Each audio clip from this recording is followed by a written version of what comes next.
Hello student, today we will see mania disease. Mania disease is a chronic disorder of the inner ear characterized by the episodic vertigo, tinnitus, hearing loss and feeling of fullness. Mania disease एक chronic disease होती है जो किस में होती है, हमारी inner ear में होती है. इनर ईयर में किस लिए होती है यहाँ पे, क्योंकि हमारा जो एबनॉर्मल फ्लूइड का वहां पे कलेक्शन होने लगता है. वो फ्लूइड कौन सा होता है आपका, एंडोलिम्फेटिक फ्लूइड. अब हम लोग इसमें कैसे समझेंगे, आपका सबसे पहले anatomy of the inner year, क्योंकि ये कहाँ पे हो रही है, ये एक इनर ईयर का डिजीज है. मैनिया डिजीज जो है वो इनर ईयर का डिजीज है.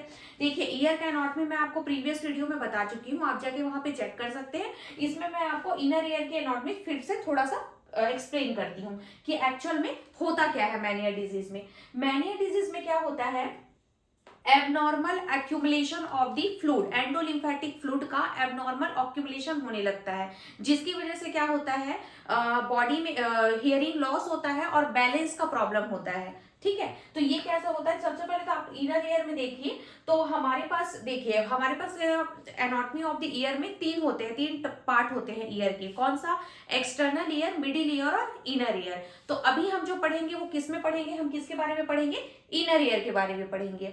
इनर ईयर के बारे में हम देखते हैं तो हमारा आता है बोनी लैब्रिंथ, मेम्ब्रेनियस लैब्रिंथ, और ये होता है आपका वेस्टिबुलो कॉक्लियर नर्व. ठीक है, जिसे हम एट्थ क्रेनियल नर्व के नाम से जानते हैं. और यही क्या करता है, साउंड वेव को कन्वर्ट करता है नर्व इंपल्सेस के थ्रू, और वो क्या करता है, ट्रांसमिट करता है, जिससे हमको चीजें सुनाई देती है. तो जिससे क्या हो रहा है, अब हमारा देखिए आपका इनर ईयर के पार्ट में जो आपके हार्ड बोन होते हैं, सबसे पहले आउटर बोन, हार्ड बोन के अंदर आता है आपका बोनी लैब्रिंथ, और बोनी लैब्रिंथ के अंदर आता है आपका मेम्ब्रेनियस लैब्रिंथ. जो मैंने रेड कलर में जो डिनोट किया है ये आपका बोनी लैब्रिंथ है, और जो ब्लू कलर में डिनोट किया है ये है आपका मेम्ब्रेनियस लैब्रिंथ. ठीक है, तो हमारा जो एंडोलिम्फेटिक फ्लूइड जो होता है वो किस में पाया जाता है, आपका मेम्ब्रेनियस लैब्रिंथ में पाया जाता है. ठीक है, और बोनी लैब्रिंथ में आपका पेरिलिम्फेटिक फ्लूइड पाया जाता है. क्लियर हुआ. तो अब जो आपका ये जो एंडोलिम्फेटिक फ्लूइड है जो मेम्ब्रेनियस लैब्रिंथ के अंदर में पाया जाता है, या तो इसका कलेक्शन बहुत ज्यादा हो जाएगा, जिससे वहां पे क्या होगा, एबनॉर्मलिटीज आएगी, मतलब वहां पे प्रेशर क्रिएट होगा. प्रेशर क्रिएट होगा तो बॉडी में जो बैलेंस होगा वो प्रॉपर नहीं हो पाएगा. बैलेंस जिससे मैं जैसे अभी खड़ी हूं मैं, तो ये कहीं ना कहीं मेरे इस मेम्ब्रेनियस लैब्रिंथ में जो एंडोलिम्फेटिक फ्लूइड है उसकी वजह से, उसके बैलेंस की वजह से ही मैं यहाँ पे नॉर्मल खड़ी हूँ, मैं बैठ सकती हूँ, मैं चल सकती हूँ, क्योंकि ये हमारा क्या होता है, इनर ईयर हमारा बैलेंस और हियरिंग दोनों के लिए रिस्पॉन्सिबल होता है. ठीक है, तो अब यहाँ पे क्या हो रहा है, आपका मेम्ब्रेनियस लैब्रिंथ में जो आपका एंडोलिम्फेटिक फ्लूइड जो इसके अंदर पाया जाता है वो अगर एबनॉर्मल हो गया तो उस कंडीशन में क्या हो सकता है, पेशेंट को मैनिया डिजीज होता है. मैनिया डिजीज का मेनली कॉजेस नोन है, और मेनली ये एडल्ट्स में देखे जाते हैं, और ये देखा जाता है कि ये यूनिलेटरल होता है, मतलब एक तरफ के कान में सबसे ज्यादा होता है ये. ओके, तो देखते हैं हम इसका इंट्रोडक्शन आपका मैनिया डिजीज का. क्या बोला है, Meniere disease is also known as a endolymphatic hydrops. इसे हम लोग एंडोलिम्फेटिक हाइड्रोप्स के नाम से भी जानते हैं. And excessive fluid collection in the internal ear, वही जो आपका इनर ईयर को हम इंटरनल ईयर बोल रहे हैं, तो वहां पे क्या हो रहा है, एक्सेसिव फ्लूइड का कलेक्शन हो रहा है.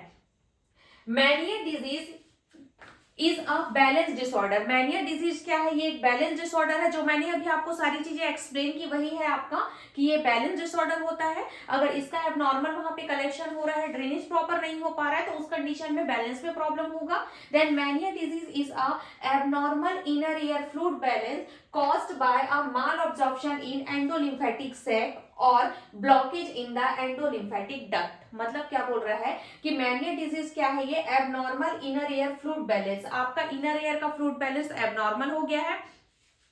किसकी वजह से, caused by the malabsorption of the endolymphatic sac. या तो एंडोलिम्फेटिक सैक का malabsorption हो रहा है, प्रॉपर वो एब्जॉर्ब नहीं हो पा रहा है, या फिर एंडोलिम्फेटिक जो डक्ट है, जहां पे एंडोलिम्फेटिक डक्ट जहां से निकलता है एंडोलिम्फेटिक फ्लूइड, वो जगह क्या हो रहा है, आपका ब्लॉकेज हो गया है. तो ये दोनों कंडीशन में पेशेंट को क्या होगा, मैनिया डिजीज होगा. क्लियर हुआ इतना. नेक्स्ट हम देखेंगे इसके कॉजेस. कॉजेस में क्या है आपका, पहला तो आता है आपका मैनिया डिजीज का कॉजेस है आपका अननोन. ठीक है, अननोन इसका आइडियोपैथिक कॉजेस है. फिर भी हम कुछ ऐसे देखने को मिलते हैं जिसकी वजह से मैनिया डिजीज हो सकता है. तो पहला आता है कॉमनली ये एडल्ट्स में देखने को मिलते हैं. दूसरा, equally common man and women, ये मैन और वुमेन दोनों को होता है ये. ऐसा कुछ स्पेसिफिकली नहीं है कि मैन को ही कॉज कर रहा है या फिर वो फीमेल या फिर वुमेन को ही कॉज कर रहा है। इसका जो मैनिया डिजीज का मेनली एज जो होता है वो 40 to 60 years of the age में बहुत ज्यादा होता है। वायरल इन्फेक्शन की वजह से भी हो सकता है, अगर फ्लूड में अगर किसी वायरस का इन्फेक्शन हो चुका है और वहां पे उसका कलेक्शन ज्यादा होने लग रहा है। फिर आता है आपका हार्मोन इम्बैलेंस, अगर बॉडी में किसी तरह के हार्मोन में अगर चेंजेस आ रहे हैं, हार्मोन इम्बैलेंस हो रहा है, उस कंडीशन में भी मैनिया डिजीज हो सकता है। नेक्स्ट है आपका high sodium consumption resulting water retention, अगर बहुत ज्यादा हाई सोडियम का कंजप्शन हो रहा है बॉडी में तो उस कंडीशन में क्या होगा, बॉडी में वाटर का रिटेंशन होने लगेगा। वाटर का रिटेंशन का मतलब क्या होता है, किसी चीज को अपने पास बनाए रखना या जमा होना। कहने का मतलब क्या होगा, अगर आप सोडियम का कंजप्शन बहुत ज्यादा कर रहे हैं तो बॉडी के टिश्यूज और कैविटी में वाटर जो होगा वो एब्जॉर्ब होने लगेगा, जमा होने लगेगा और वो बाहर नहीं निकलेगा। तो उस कंडीशन में क्या हो सकता है, आपका जो फ्लूइड है वो एंडोलिम्फेटिक फ्लूइड है वो क्या होगा, बहुत ज्यादा उसका कलेक्शन होने लगेगा। तो उस कंडीशन में क्या होगा, अगर वहां के फ्लूइड का कलेक्शन बहुत ज्यादा हो रहा है, वहां स्पेस कम है, तो बॉडी में बैलेंस प्रॉपर नहीं हो पाएगा। नेक्स्ट है आपका कंजेनाइटल एबनॉर्मलिटीज, अगर बच्चा अगर बेबी हुआ है, बेबी होने से पहले ही अगर बाय बर्थ उसको कोई कंजेनाइटल एबनॉर्मलिटीज हो गई है ईयर से रिलेटेड, तो उस कंडीशन में मैनिया डिजीज हो सकता है। और hyper secretion and hyper absorption of endolymphatic fluid, किसी भी फ्लूइड का मतलब एंडोलिम्फेटिक फ्लूइड हो चाहे कोई भी फ्लूइड हो, किसी का भी अगर हाइपर सिक्रेशन बहुत ज्यादा सिक्रेट हो रहा है या बहुत ज्यादा वो एब्जॉर्ब हो रहा है, तो उस कंडीशन में वो चीजें क्या होगी, उस एरिया की चीजें क्या होगी, डैमेज हो जाएगी, एबनॉर्मल हो जाएगी। तो एंडोलिम्फेटिक फ्लूइड जो होगा अगर उसका हाइपर सिक्रेशन हो रहा है या फिर वो हाइपर एब्जॉर्ब हो रहा है, तो उस कंडीशन में भी पेशेंट को मैनिया डिजीज होगा, मतलब इनर ईयर में आपका इनर ईयर जो होगा वो डैमेज होगा। चलो नेक्स्ट है आपका पैथोफिजियोलॉजी।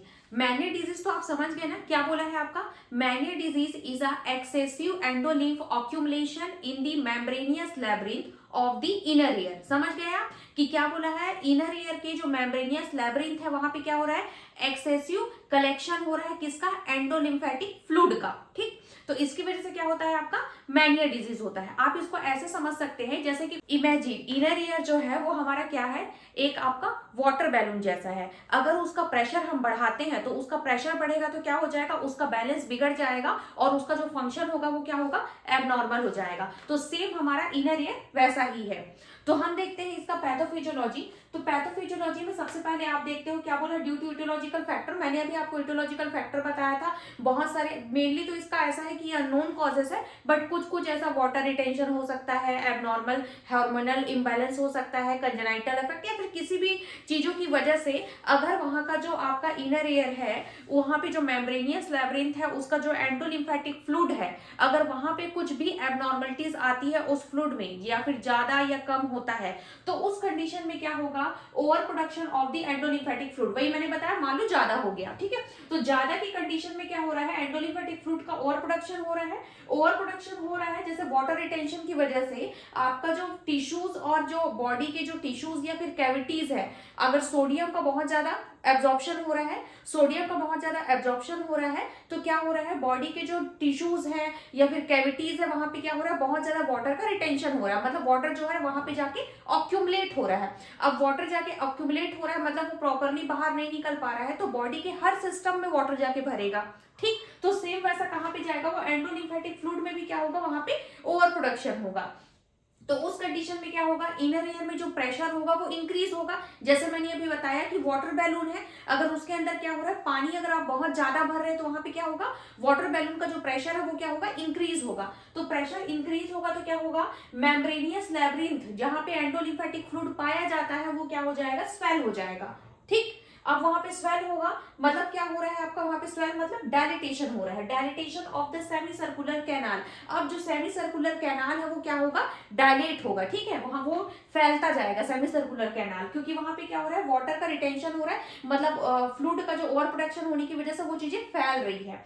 अब क्या होगा, सेमी सर्कुलर कैनाल डायलेट होगा तो आपके वहां के जो हेयर सेल्स होते हैं वो क्या होंगे, कंप्रेस होते जाएंगे, ठीक है। जो भी फॉरेन पार्टिकल्स हो गए, बैक्टीरिया वगैरह, सबको सेपरेट करने का काम करते हैं, प्रोटेक्ट करने का काम करते हैं हमारे ईयर को। वो सारे हेयर सेल्स क्या होंगे, कंप्रेस होते जाएंगे, मतलब वो दबते जाएंगे। अब उस कंडीशन में क्या होगा, abnormal signals to the brain, brain के पास क्या होगा, एबनॉर्मल सिग्नल पहुंचेगा।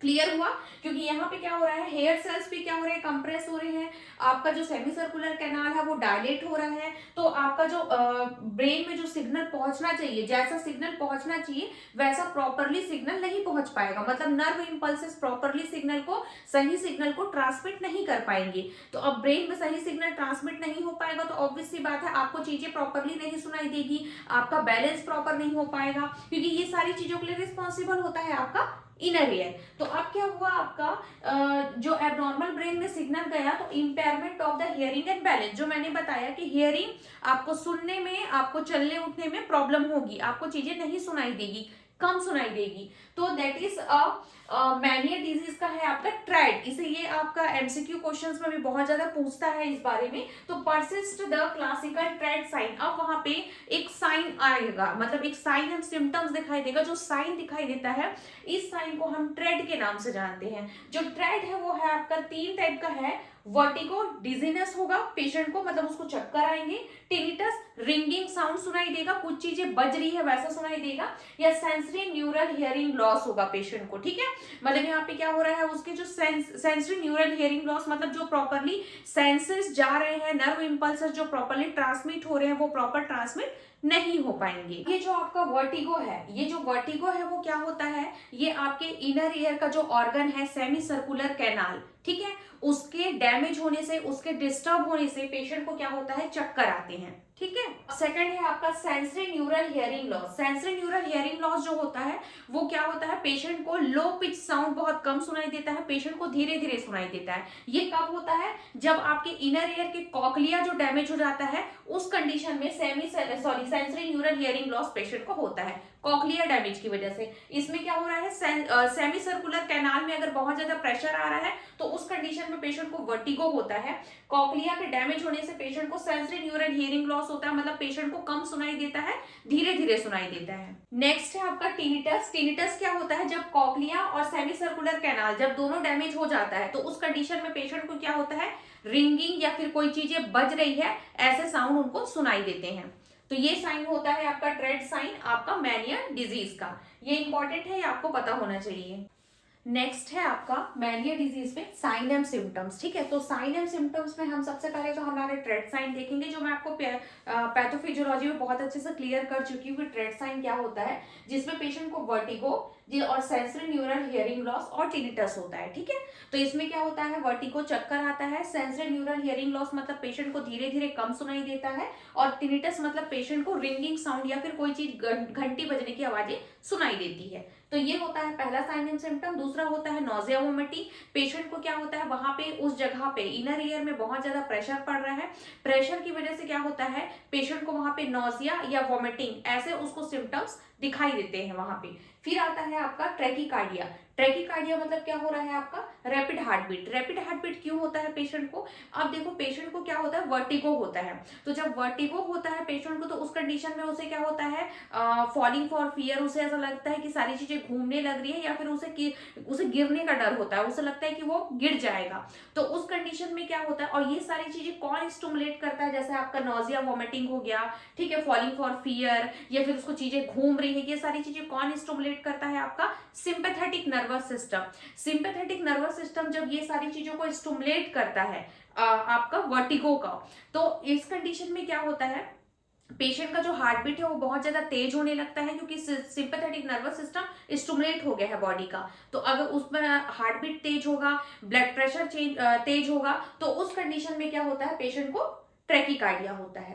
फिर आता है आपका डिसओरिएंटेशन, पेशेंट को कोई चीज प्रॉपर वो ओरिएंटेड नहीं कर पाता, डिसओरिएंटेड हो जाता है। सीवियर ईयर पेन, कान में बहुत ज्यादा तेजी से दर्द होता है पेशेंट को। हेडेक होता है क्योंकि आपका क्या कर रहा है, जो सेमी सर्कुलर कैनाल है, जो बैलेंस ऑर्गन है, वो क्या हो रहा है, वहां उसमें प्रेशर पड़ रहा है, बैलेंस ऑर्गन में प्रेशर पड़ रहा है। तो उस कंडीशन में क्या होता है, पेशेंट को उनका जो ब्रेन का जो सिग्नल पहुंचाने वाला काम है वो प्रॉपरली नहीं हो पाता, तो उस कंडीशन में पेशेंट को हेडेक होता है। फिर आता है आपका नेस्टेगमस। ठीक है, नेस्टेगमस मतलब क्या होता है, रैपिड आई मूवमेंट। ये रैपिड आई मूवमेंट पेशेंट को क्यों होता है, तो हम इसको देखते हैं। पहला तो नेस्टेगमस क्या बोला है, जब क्या होता है आपका एंडोलिम्फेटिक फ्लूइड बहुत ज्यादा होने लगता है, एंडोलिम्फेटिक फ्लूइड का ऑक्यूमुलेशन बहुत ज्यादा होने लगता है, तब जो हमारा सेमी सर्कुलर कैनाल है, जिसे हम लोग बैलेंस ऑर्गन के नाम से जानते हैं, उसमें प्रेशर बहुत ज्यादा पड़ने लगता है। ठीक है, तो सेमी सर्कुलर कैनाल क्या करता है, ये ब्रेन के मूवमेंट को सेंस करने का काम करता है, और दूसरा ये आई मूवमेंट को कंट्रोल करता है। ठीक, सेमी सर्कुलर कैनाल का दो काम है। क्या काम है कि ये ब्रेन के मूवमेंट को सेंस करने का काम करता है, ठीक, कि ब्रेन में जो मूवमेंट हो रहा है उसको, और दूसरा ये आई मूवमेंट को कंट्रोल करने का काम करता है। अब क्या होता है, सेमी सर्कुलर कैनाल में क्या हो रहा है, प्रेशर बहुत ज्यादा पड़ रहा है, प्रेशर बहुत ज्यादा पड़ रहा है, तो सेमी सर्कुलर कैनाल ब्रेन को गलत सिग्नल भेजता है। जब ब्रेन को गलत सिग्नल भेजता है तो ब्रेन को लगता है कि हेड घूम रहा है, तब क्या होता है, उस ब्रेन जो है वो आई मूवमेंट को एडजस्ट करने के लिए रैपिड आई मूवमेंट कराता है, तो उसे ही हम लोग बोलते हैं आपका नेस्टेगमस। ओके, अब नेक्स्ट है हमारा बिहेवियर चेंजेस, कि पेशेंट का जो बिहेवियर है वो भी क्या होता है, बैलेंस प्रॉपरली नहीं हो पाता, उस कंडीशन में पेशेंट का बिहेवियर भी है वो चेंज होने लगता है। तो ये हमारा सिम्टम्स है। नेक्स्ट है हमारा टाइप्स। अगर आपको कोई भी डाउट होता है तो आप मुझे कमेंट बॉक्स में पूछ सकते हैं, मैं रिप्लाई दूंगी। अगर आपको इस डिजीज का और भी डिटेल में नोट्स चाहिए और डिटेल्स में आपको इसके और भी स्टडी चाहिए तो आप मुझे कमेंट करिएगा, मैं एक और क्लासेस का बना दूंगी। और अगर अभी तक चैनल को सब्सक्राइब नहीं किया हो तो सब्सक्राइब कर लो, जिससे जब भी मैं न्यू वीडियो अपलोड करूं तो आपको नोटिफिकेशन आ जाए। Thank you.